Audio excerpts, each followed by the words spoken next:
അച്ഛൻ മരിച്ചതിൽ പിന്നെ ഇന്ദ്രനും കുടുംബവും ആകെ തകർന്നു എന്ന് തന്നെ പറയാം. ഇന്ദ്രൻ പിന്നെ പഠിത്തം നിർത്തി. അതിനോട് ടീച്ചേഴ്സിനും അമ്മയ്ക്കും ഉമ്മയ്ക്കും കാതറിക്കും എല്ലാവർക്കും വിയോജിപ്പുണ്ടായിരുന്നു. പക്ഷെ അവൻ അത് കാര്യമാക്കിയില്ല. അവൻ കടയിലേക്ക് തന്നെ പോയിക്കൊണ്ടിരുന്നു. അച്ഛൻ മരിച്ചു കൊല്ലം ഒന്നാവുന്നതിന് മുന്നേ അച്ഛൻ്റെ അമ്മ ഭവാനിയും മരിച്ചു. പ്രായാധിക്യത്തിൽ ഒരുപാട് അനുഭവിച്ചിരുന്നു. അതിനിടയിലാണ് മകൻ്റെ മരണവും. പാവം ഒരുപാട് തകർന്നു. അച്ഛൻ മരിച്ചപ്പോൾ ഇന്ദ്രനേക ആശ്വാസം അച്ഛമ്മയായിരുന്നു. കൊല്ലമൊന്നായപ്പോൾ അവരും പോയി. ആദ്യം ഇന്ദ്രൻ എല്ലാവരും ഒരുതരം നിർവികാരതയായിരുന്നു. ക്ഷമയും സൂര്യയും കൂടി അവനെ മാറ്റിയെടുത്തു എന്ന് തന്നെ പറയാം. +2 കഴിഞ്ഞപ്പോൾ തന്നെ ക്ഷമി വീട്ടിലെ അവസ്ഥ കാരണം പഠനം നിർത്തി. അതുകൊണ്ട് തന്നെ സൂര്യനെ നിർത്താൻ നോക്കിയപ്പോൾ അതിന് ഇന്ദ്രനും ക്ഷമയും സമ്മതിച്ചില്ല. അതിനിടയിൽ ഇന്ദ്രൻ +2 എക്സാം എഴുതിയിരുന്നു. അതിലവൻ നല്ല ഉന്നത വിജയം കൈവരിക്കുകയും ചെയ്തു. അതുകൊണ്ടൊക്കെ തന്നെയാണ് എല്ലാവരും അവനോട് തുടർന്ന് പഠിക്കാനും പറഞ്ഞത്. എവിടെ അവൻ അവൻ്റെ സ്റ്റാൻഡിൽ തന്നെ ഉറച്ചു നിന്നു. അച്ഛൻ മരിച്ചതിൽ പിന്നെ അവൻ ജാനിയെ കണ്ടില്ല.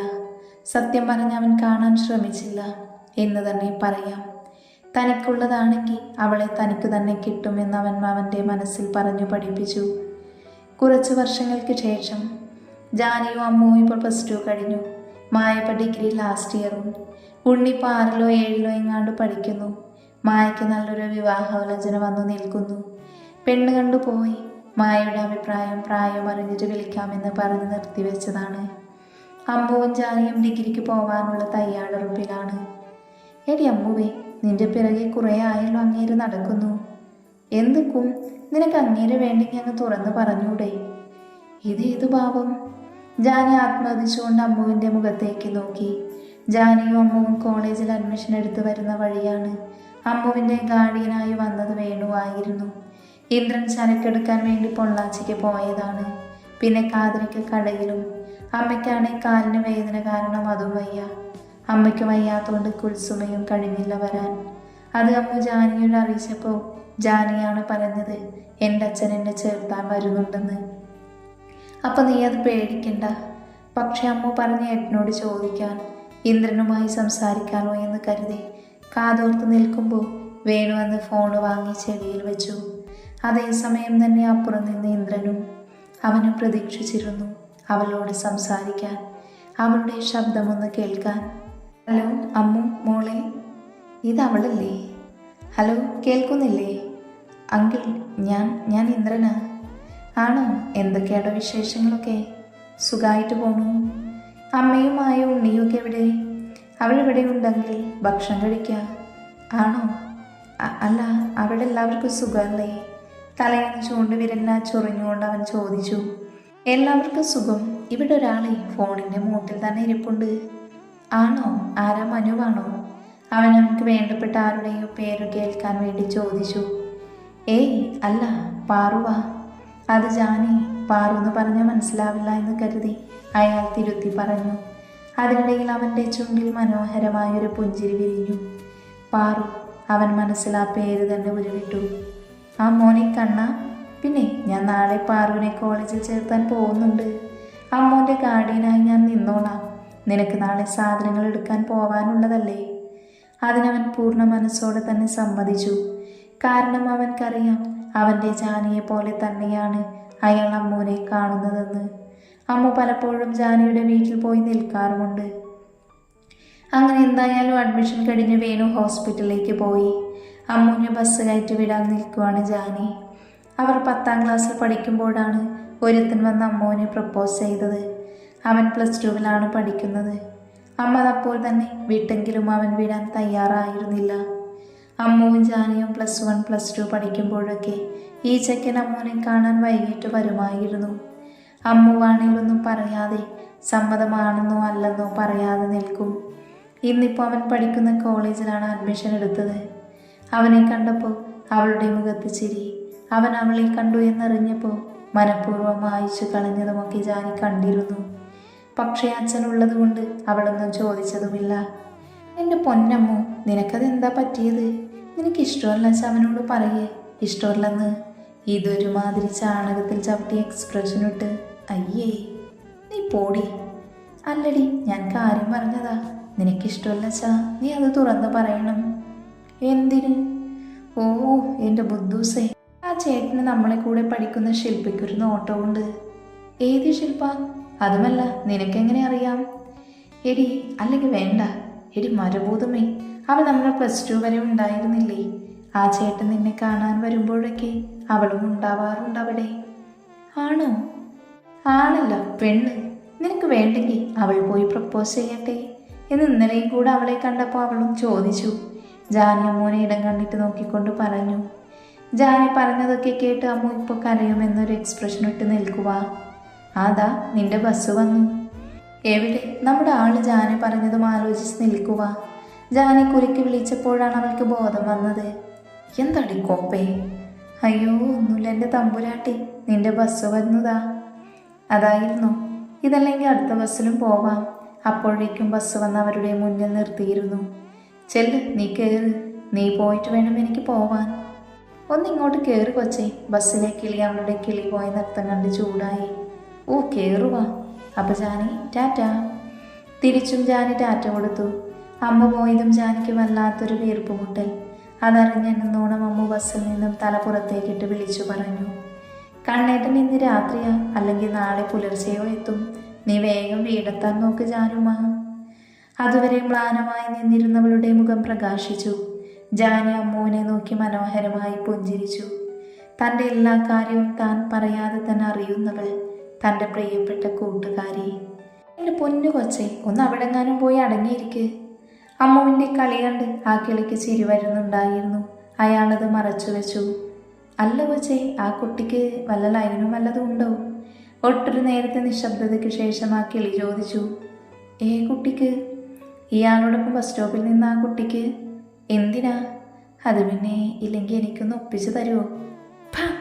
എൻ്റെ നാത്തൂനെ തന്നെ വേണോ അല്ലടോ തനിക്ക് ലൈനാക്കാൻ? നാത്തൂനോ? അതെ, നാത്തൂൻ. എൻ്റെ ഏട്ടൻ കെട്ടാൻ പോണ കുട്ടിയാണത്. ആണല്ലേ? സോറി. വരവ് വെച്ചു. അങ്ങനെ 2 സ്റ്റോപ്പ് കഴിഞ്ഞിട്ടും ടിക്കറ്റ് വാങ്ങാൻ ആൾ വന്നില്ല. അടുത്തിരിക്കുന്ന ചേച്ചിയുടെയൊക്കെ വാങ്ങി, അമ്മൂൻ്റെന്ന് മാത്രം വാങ്ങിയില്ല. അതെന്താണെന്ന് ആലോചിച്ച് നിൽക്കുമ്പോഴാണ് ആ കിളിയുടെ അടുത്ത ചോദ്യം. അല്ല കുട്ടി, കുട്ടിക്ക് ലൈനുണ്ടോ? അതെ ചേട്ടാ, ആ കുട്ടിക്ക് ലൈനും പോസ്റ്റും ഒക്കെ ഉണ്ട്. ചേട്ടൻ്റെ പണി നോക്ക്. അതാരാ അങ്ങനെ ഒരു ഹോയ് വിട്ടത്? എന്നും ആത്മകഥിച്ച് അമ്മ തിരിഞ്ഞു നോക്കി. നന്ദേട്ടൻ. അമ്മ നോക്കുന്നു എന്ന് കണ്ട നന്ദൻ അവളെ നോക്കി ചിരിച്ചു കൊടുത്തു. അവളും നാണത്തിൽ കുതിർന്നൊരു ചിരിയും വെച്ചു കൊടുത്തുകൊണ്ട് തിരിഞ്ഞിരുന്നു. സക്സസ് എന്ന് ആത്മകഥിച്ച് നന്ദു അവൻ്റെ വലം കൈ മടക്കി കുത്തി ഒന്ന് ഉയർത്തി താഴ്ത്തി. ജാനിക്കുട്ടി, താങ്ക്സ് ഡേ എന്ന് മനസ്സ് നിറഞ്ഞുകൊണ്ട് അവൻ പതിയെ പറഞ്ഞു. അവൻ്റെ ചിന്ത കുറച്ച് നിമിഷം മുന്നേക്ക് പോയി. ആദ്യം അഡ്മിഷൻ എടുത്ത് ജാനിയുടേതായിരുന്നു. അമ്മുവിൻ്റെ പേരും മറ്റും ഡീറ്റെയിൽസും പറഞ്ഞു കൊടുക്കുമ്പോൾ ജാനി അവരോട് പറഞ്ഞ് പുറത്തേക്ക് നിന്നു. അപ്പം തന്നെയാണ് നന്ദവും അതുവഴി പാസ് ചെയ്തത്. പുറത്ത് നിൽക്കുന്ന ജാനിയെ കണ്ട് അവൻ പരിചിത ഭാവത്തിൽ ഒന്ന് ചിരിച്ചു. അവൾ തിരിച്ചു. എന്തെവിടെ? നന്ദു ചുറ്റും നോക്കിക്കൊണ്ട് ചോദിച്ചു. ജാനിക്ക് മനസ്സിലായി അവൻ ആരെയാണ് നോക്കുന്നതെന്ന്. അത് ചേട്ടാ, ഞങ്ങൾ അഡ്മിഷന് വേണ്ടി വന്നതാ. എന്നെ ചേർത്തി. അപ്പോൾ അമൃത? ഒരു ചമ്മലോട് നന്ദു ചോദിച്ചു. അവൾ അകത്തുണ്ട്. അവളുടെ ഡീറ്റെയിൽസൊക്കെ പറഞ്ഞു കൊടുക്കുക. ആണോ? എന്നാൽ ശരി. അതും പറഞ്ഞ് നന്ദു കുറച്ച് മുന്നോട്ട് നടന്നു. പിന്നെയും ചുറ്റിത്തിരിഞ്ഞ് കളിക്കുന്നത് കണ്ട് ജാനിക്ക് ചിരി വന്നു. ഈ കോഴികൾ മുട്ടയിടാൻ നടക്കില്ലേ? ഏകദേശം അതുപോലെയൊക്കെ ഉണ്ട്. അത് ജാനി, നിന്റെ കൂട്ടുകാരിയോടൊന്ന് ചോദിച്ചു നോക്കുമോ അവൾക്കെന്നെ ഇഷ്ടമാണോ എന്ന്? ഒരു വിരലിനാൽ തലയിൽ ചൊറിഞ്ഞുകൊണ്ട് അവൻ തിരികെ വന്ന് ചോദിച്ചു. അവൻ്റെ നിൽപ്പും ഭാവവും ഒക്കെ കണ്ട് ജാനിക്ക് ചിരി പൊട്ടി. എൻ്റെ പൊന്നു ചേട്ടാ, ആ പൊട്ടിക്ക് ചേട്ടനെ ഇഷ്ടമാണ്. ചിരിയൊന്നടങ്ങിയപ്പോൾ ജാനി പറഞ്ഞു. എന്താ പറഞ്ഞേ? ഒന്നുകൂടെ പറഞ്ഞേ. സത്യമാണ് ചേട്ടാ. വേണമെങ്കിൽ ഇന്ന് തന്നെ പ്രൂവ് ചെയ്തു തരാം. എങ്ങനെ? പിന്നെന്താ അവൾ ഇഷ്ടം പറയാത്തത്? അത് അവളുടെ ഫാമിലിയെ അവളേക്കാൾ കൂടുതൽ ഇഷ്ടപ്പെടുന്നത് കൊണ്ട്. അവളോ അല്ലെങ്കിൽ അവളുടെ ചേച്ചിയോ അനിയനോ അങ്ങനെ ആരെങ്കിലും തെറ്റിലേക്ക് പോയാൽ പിന്നെ അവളുടെ കണ്ണേട്ടൻ പിന്നെ ജീവിച്ചിരിക്കില്ല. ആ മനുഷ്യൻ അയാളുടെ സുഖവും സന്തോഷവും വെടിഞ്ഞ് ജീവിക്കുന്നത് തന്നെ അയാളുടെ കൂടപ്പിറപ്പുകൾക്ക് വേണ്ടിയാ. അപ്പം പിന്നെ അറിയാലോ, ആ മനുഷ്യനെ ആ വീട്ടിലാരും ധിക്കരിക്കില്ല. അവളുടെ കണ്ണേട്ടൻ വേണ്ട എന്ന് പറഞ്ഞാൽ വേണ്ട, അത്ര തന്നെ. ജാനി പറയുന്നത് കേട്ട് നന്ദുവിന് എന്തെന്നില്ലാത്ത സന്തോഷം തോന്നി.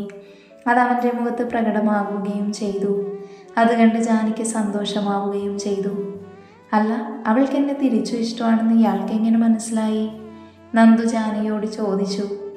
അവളെൻ്റെ കൂട്ടുകാരിയാണ്, ആത്മമിത്രം.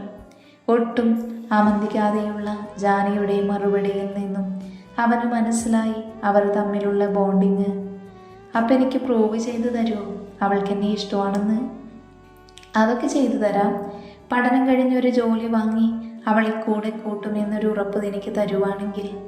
പിന്നെ അവളുടെ പഠനത്തിൽ നിങ്ങളുടെ പ്രണയം ഒരു വില്ലനാവില്ല എന്നുമുണ്ടെങ്കിൽ മാത്രം. എന്തു പറയുന്നു? Double okay. എന്നാൽ പിന്നെ ചേട്ടനിന്ന് ഇവിടുന്ന് ഇറങ്ങുമ്പോൾ മുതൽ അവൾ അറിയാതെ ഞങ്ങളെ പിന്തുടർന്നു. ജാനി പറഞ്ഞത് പ്രകാരം നന്ദു അവർ കോളേജിൽ നിന്ന് ഇറങ്ങിയപ്പോൾ മുതൽ പിന്തുടർന്നു.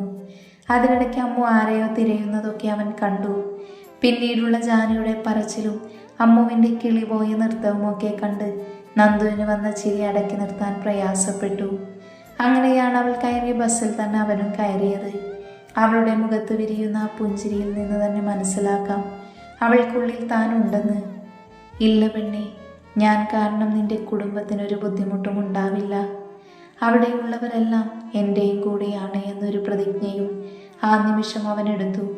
അതിൻ്റെ പ്രതിഫലനം എന്നോണം അവൻ്റെ ചുണ്ടിൽ അവൾക്കായി മനോഹരമായ ചിരിയും വിരിഞ്ഞു.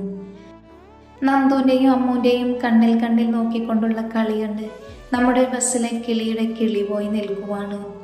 എന്നെങ്കിലും എൻ്റെ മാവും പൂക്കുമെന്നൊരു വിശ്വാസത്തിൽ. ജാനി വീട്ടിൽ വന്ന് കയറിയപ്പോൾ തന്നെ കണ്ടു ഉമ്മറത്ത് വിഷമിച്ചിരിക്കുന്ന ഗായത്രിയെ. അമ്മേ, നീ വന്നോ? അച്ഛനെവിടെ? അച്ഛൻ ക്ലിനിക്ക് പോയി. എന്താ അമ്മേ ഒരു സങ്കടം? അമ്മയ്ക്ക് വയ്യേ? ഏയ്, എനിക്കൊരു കുഴപ്പമില്ല. മോള് പോയി ഡ്രസ്സൊക്കെ മാറി വാ, എന്നിട്ട് ഇന്നത്തെ വിശേഷം പറയാം. ഓക്കെ. ഗായത്രി കെട്ടിപ്പിടിച്ചൊരു ഉമ്മയും കൊടുത്ത് അവൾ ഫ്രഷ് ആവാൻ പോയി. അവൾ പോകുന്നത് നോക്കി നിന്ന ഗായത്രിക്ക് എന്തെന്നില്ലാത്ത സങ്കടം വന്നു.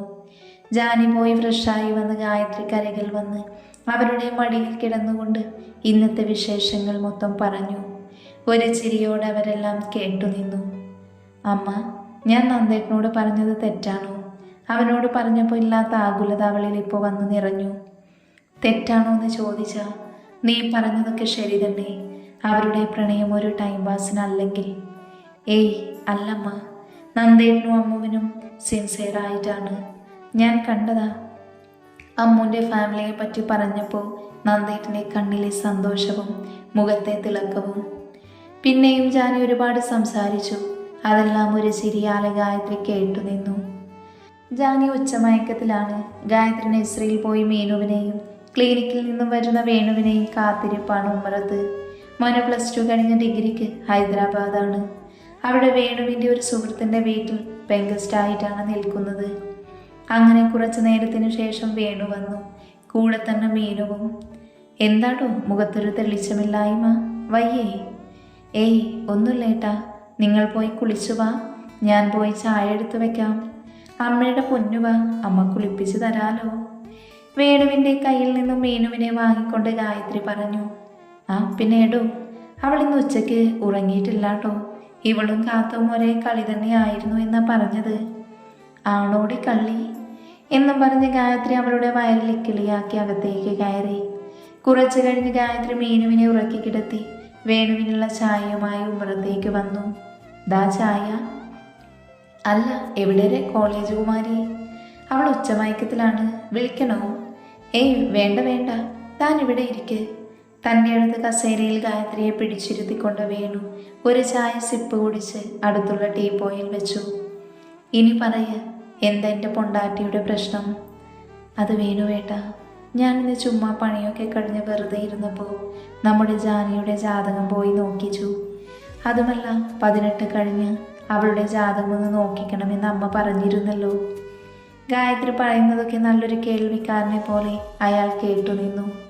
എന്നിട്ട് ഞാൻ പോയി ജ്യോത്സ്യരെ കണ്ടു, ജാതകം കൊടുത്തു. കുറച്ചു നേരം നോക്കിയിട്ട് പറഞ്ഞു, ഇപ്പം മോൾക്ക് നല്ല സമയമാണ്. പിന്നെ അവളുടെ വേളി അവളുടെ 21-ാം വയസ്സിൽ കഴിയണം. അല്ലച്ചാൽ 36 കഴിഞ്ഞേ ഉള്ളൂ. പിന്നെ ഒരു മംഗല്യ യോഗ്യമെന്ന്. അതിനാണോ ഭാര്യ നീ ഇങ്ങനെ ടെൻഷൻ അടിച്ച് നിൽക്കുന്നത്? നോക്ക്, ഗായു അവൾക്കിപ്പോൾ 18 ആയിട്ടുള്ളൂ.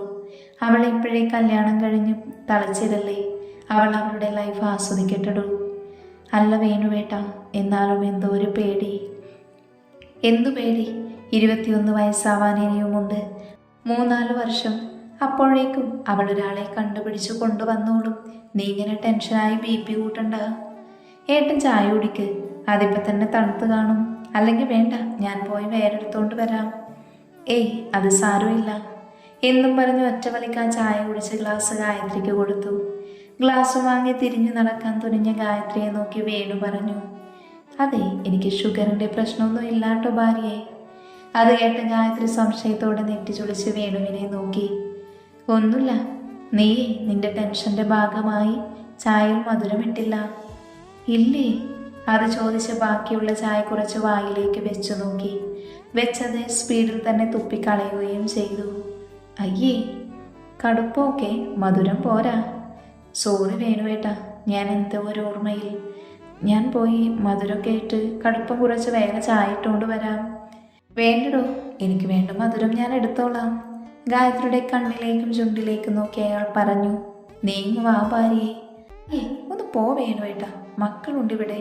അയാളെ തള്ളി മാറ്റി ഗായത്രി തിരിഞ്ഞു നോക്കി നാണത്തിൽ കുതിർന്നൊരു ചിരിയും ചിരിച്ച് അകത്തേക്ക് കയറിപ്പോയി. ഈ പെണ്ണെന്നും പറഞ്ഞ് അവൾക്ക് പിന്നാലെ അയാളും വാതിലടച്ച് കയറിപ്പോയി.